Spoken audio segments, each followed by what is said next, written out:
Hello மக்களே, டே 6ல் about page பற்றி பார்த்தோம்.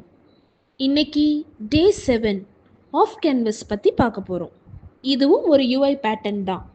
இதில் கண்டென்ட் ஆஃப் ஸ்க்ரீனில் ஹைட் ஆகி இருக்கும்.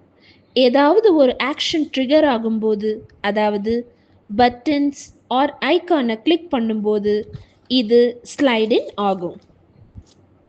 ஆஃப் கேன்வஸ் காமனாக மெனுவை நேவிகேட் பண்ணுறதுக்கும் நோட்டிஃபிகேஷன் ஆர் அடிஷ்னல் கண்டென்ட்டை ஒரு காம்பேக்ட் ஸ்பேஸில் ஷோ பண்ணவும் யூஸ் ஆகும். அது மட்டும் இல்லாமல் ஆஃப் கேன்வஸ் எலிமெண்ட்ஸ் மொபைல் டிவைஸில் ரெஸ்பான்சிவ் டிசைனை சேவ் பண்ணவும் யூஸ் பண்ணுறோம்.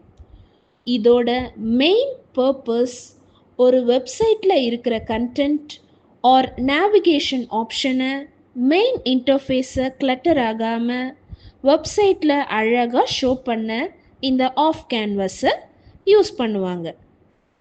இதோட எலிமெண்ட்ஸ் பற்றி இப்போ பார்ப்போமா? First one, mobile navigation. Mobile நேவிகேஷன்னா ஒரு sliding menu or side panel for navigating website. Second element notification. அப்படின்னா நம்ம வெப்சைட்டில் ஷோ ஆகிற sliding notification or alert panel இதெல்லாமே ஆஃப் கேன்வஸோட எலிமெண்ட்ஸ் தான். Finally side parse.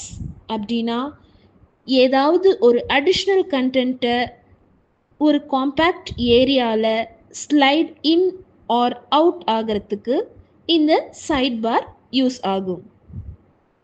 Of canvas smaller டிவைஸில் ஒரு வெப்சைட் பற்றின ஃபுல் ஃபங்க்ஷனாலிட்டியை அந்த ஸ்க்ரீன் ஸ்பேஸ்க்குள்ளாரையே ஆப்டிமைஸ் பண்ணி ஒரு ஃபுல் ரெஸ்பான்சிவ் வெப் டிசைனை கொடுக்கவும் யூஸ் பண்ணுவாங்க.